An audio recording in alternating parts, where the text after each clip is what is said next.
All right, welcome in everyone. Ready for another deep dive. Definitely. Always excited to see what insights we can uncover.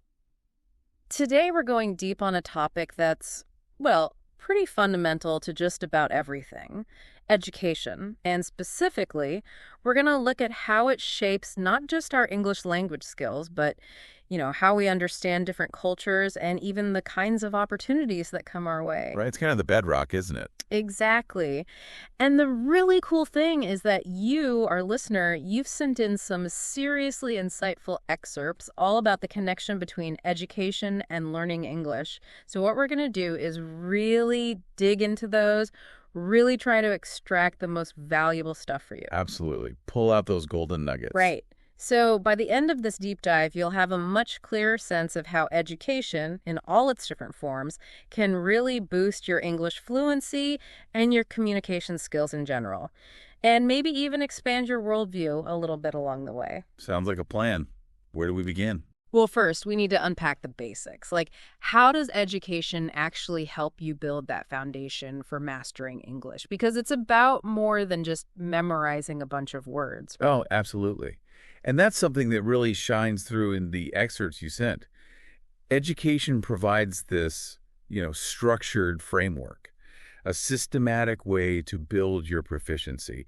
It's about getting a grasp of the grammar, the vocabulary, but also how it all fits together within a culture to actually create meaning. Yeah, you can't just learn words in isolation. Exactly. It's like, imagine trying to build a house without knowing how the different parts fit together.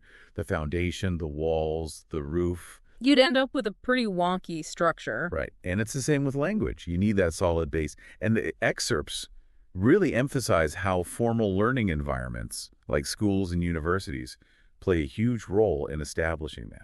Definitely. I mean, that's where you get that focused instruction on grammar, vocabulary, reading comprehension, writing, all the essential building blocks. Right. It's a systematic approach. You cover all the key areas, get a real understanding of sentence structure, how to form those correct sentences. And you'll also start to learn the rules of communication for English speakers, the unspoken things. Like how to use the language appropriately in different contexts. Exactly. It's about more than just knowing the words. It's about knowing how to use them effectively.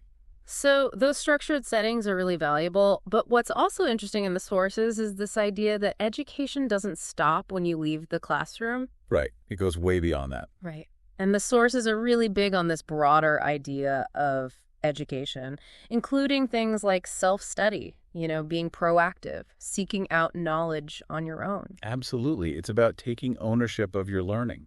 Totally. And then there's immersion, which is so powerful. It's about surrounding yourself with the language as much as possible. And there are so many ways to do that these days. Yeah, like online courses, which are so accessible now, or language exchange programs. Right. Or even just watching English language movies or reading books.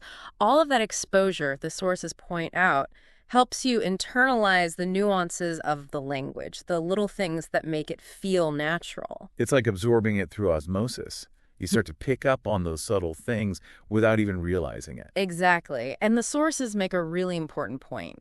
Language learning isn't something you just finish. It's an ongoing process. It's something you continue to develop throughout your life.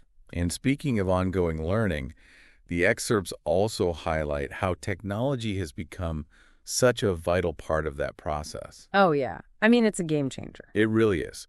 The digital world is packed with resources for English learners at every level. The sources specifically mention mobile apps, which are so convenient for squeezing in practice throughout the day. Right. And there are interactive websites, virtual classrooms, all kinds of amazing stuff. And the technology itself is incredible, right? Definitely. We've got speech recognition that can tell you how your pronunciation is. It's like having a personal coach in your pocket. And then real-time translations, interactive content that makes learning more engaging. Yeah, there's just so much out there. But, as the sources rightly point out, it's important to have a balanced approach. Totally.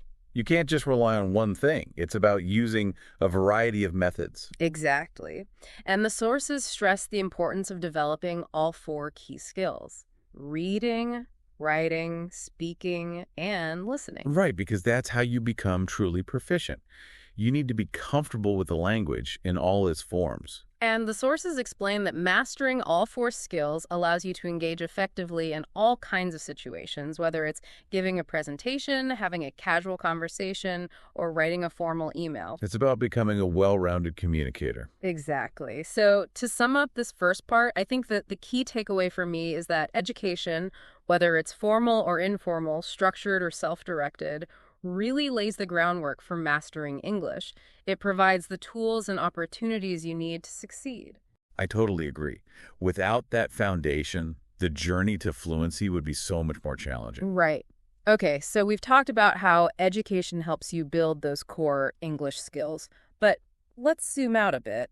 How does education connect us to different cultures? Because that's a huge part of the picture, right? Absolutely. And that's something that the sources explore in a really fascinating way. They highlight how deeply intertwined language and culture really are. It's like they're two sides of the same coin. Exactly. Learning English isn't just about the technical aspects. It's about gaining access to different ways of thinking, different values, different perspectives on the world. It's about understanding the people behind the language. Precisely.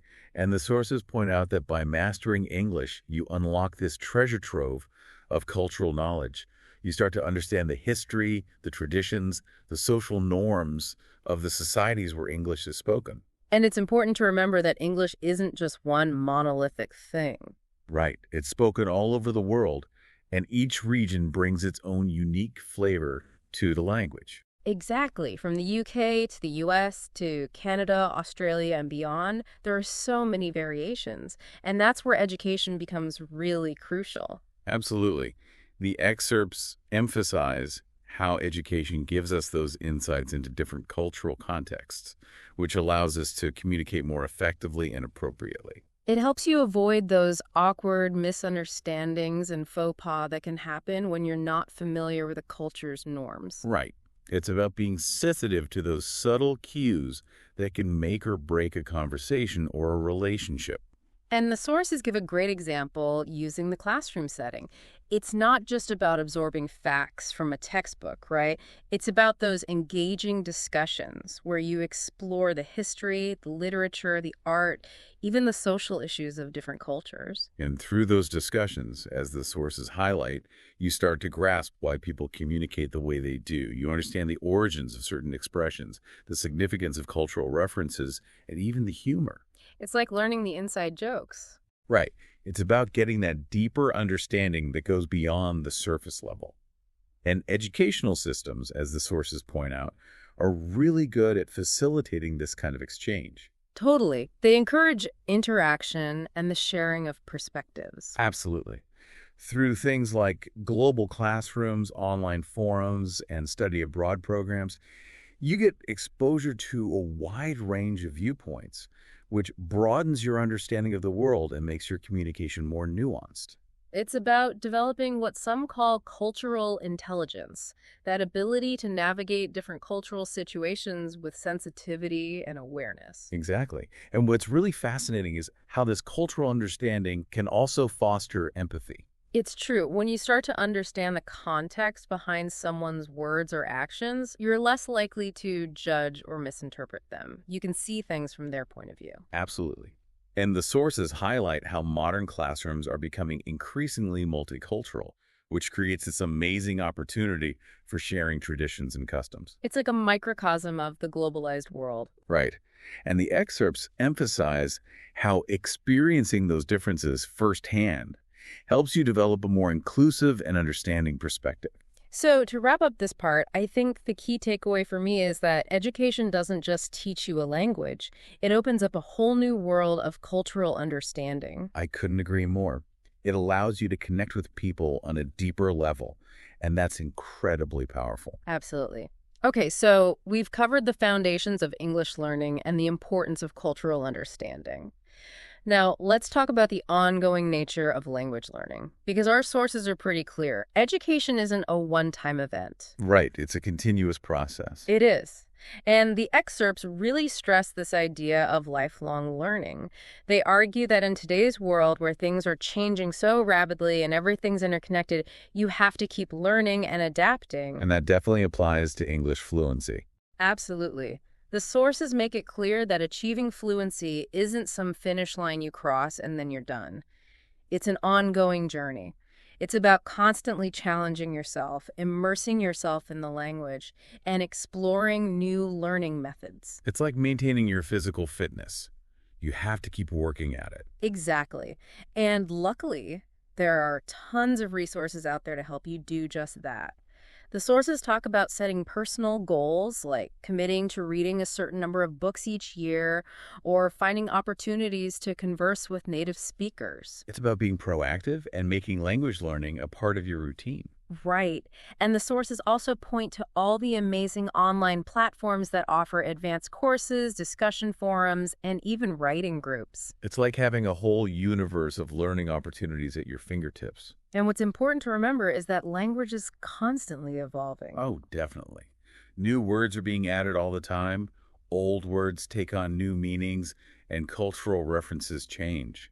So you have to stay current. It's like keeping up with the latest trends, but for language. Exactly. And that's where feedback becomes so important, as the sources highlight. Absolutely. Whether it's from a teacher, a language partner, or even just self-reflection, getting feedback helps you identify areas for improvement and track your progress. It's about having that outside perspective that can sometimes be hard to get on your own. And then there's immersion, which we talked about earlier, but it's worth reiterating because the sources are adamant about how powerful it can be for developing fluency. Right. Surrounding yourself with English as much as possible. Exactly. So watch movies, listen to podcasts, read books, chat with native speakers whenever you can.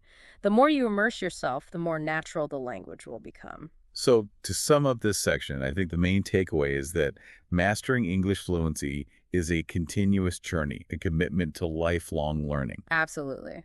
It's about being curious, staying engaged, and embracing the challenge.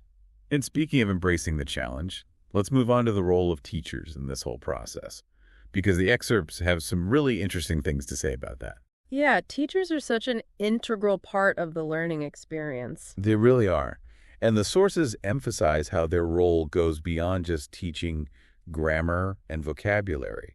It's about guidance, support, encouragement, and sharing their expertise. Right. They're like mentors. Absolutely. Yeah. And the excerpts really highlight how teachers provide that structure and direction that can be so crucial, especially when you're starting out.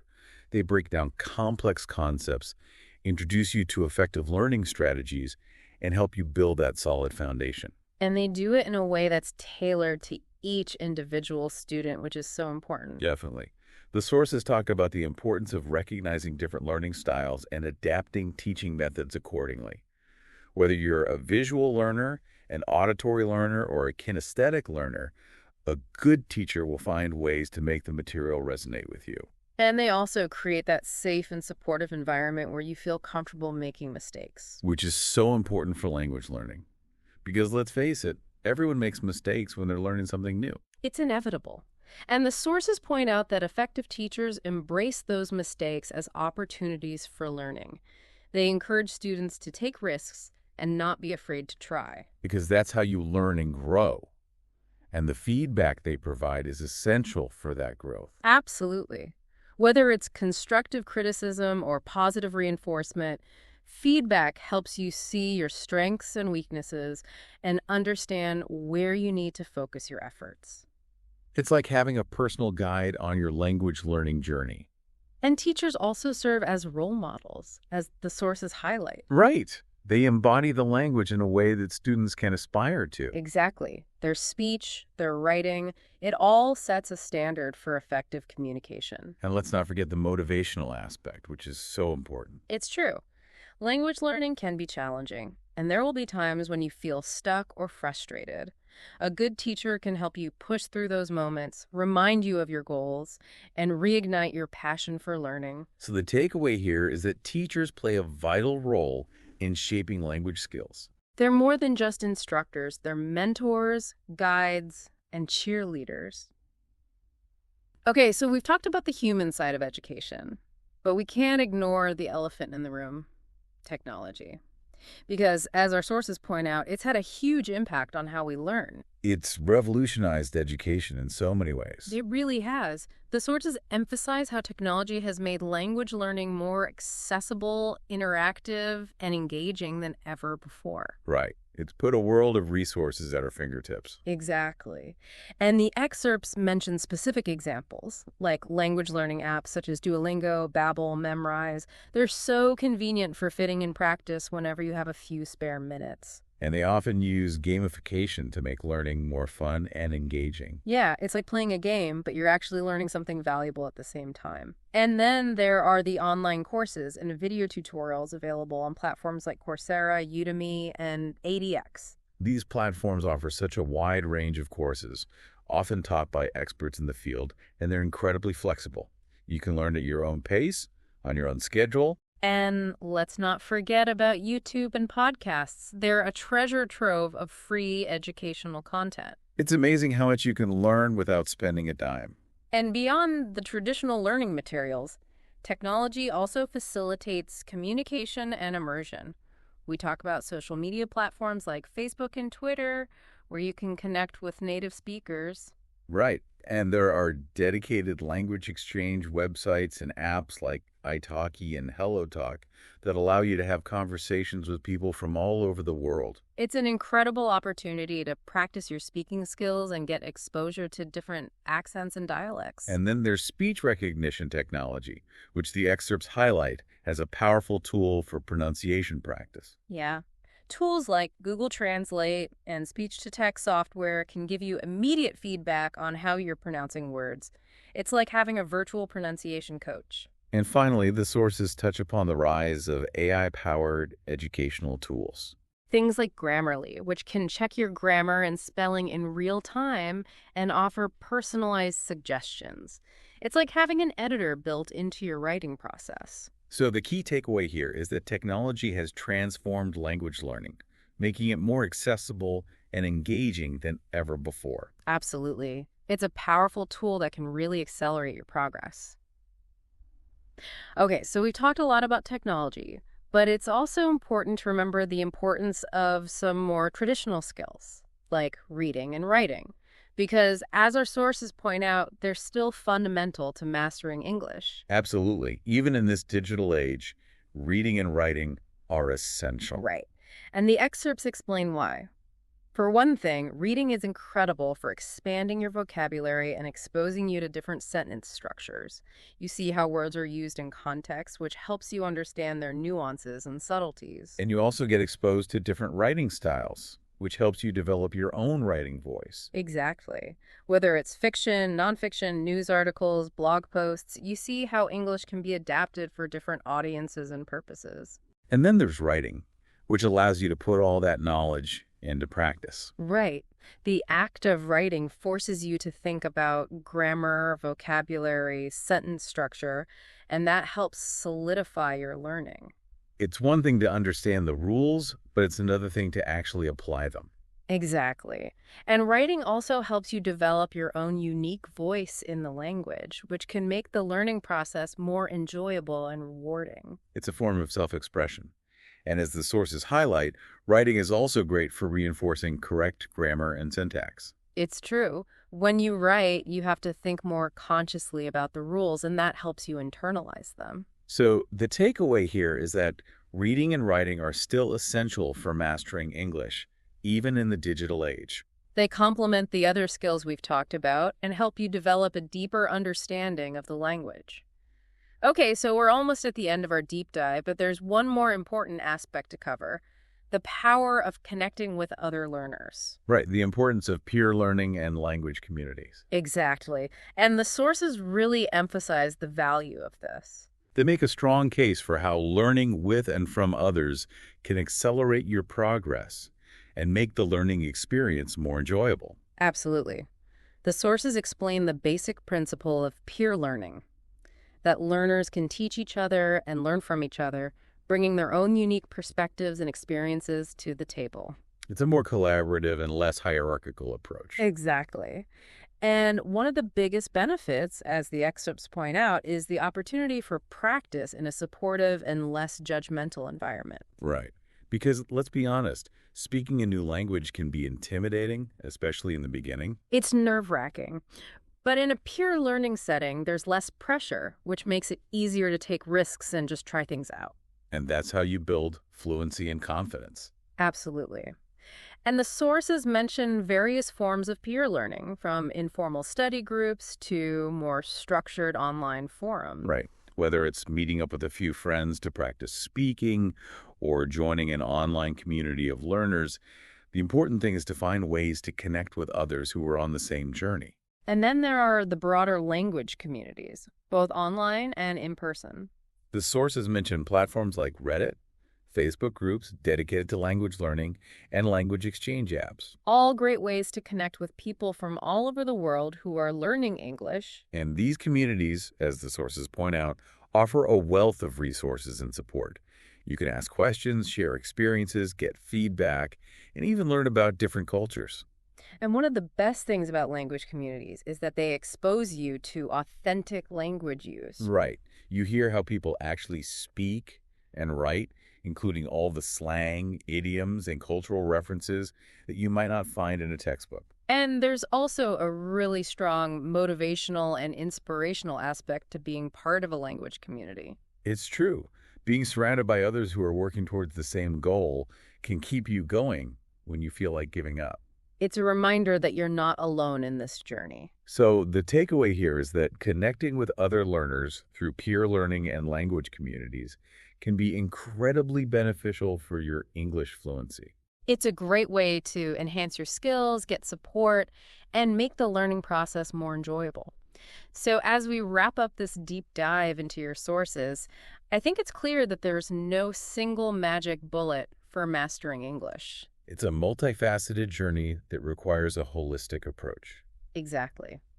We've talked about the importance of building a strong foundation through education, the power of cultural understanding, the ongoing nature of lifelong learning, the crucial role of teachers, the transformative potential of technology, the enduring value of reading and writing, and the incredible benefits of connecting with other learners. It's about integrating all of these elements into a cohesive learning strategy. And for our listeners, as a final thought, consider picking one area we've discussed today. Maybe finding a language exchange partner or committing to reading more English language articles, and see how focusing on that one thing for the next week impacts your progress. You might be surprised by the results. That's a great challenge. And thank you to all our listeners for joining us on this deep dive. We hope you've gained some valuable insights that will help you on your English learning journey. Absolutely. Keep practicing, keep exploring, and keep pushing yourself. And we'll see you next time for another deep dive. Until then, happy learning.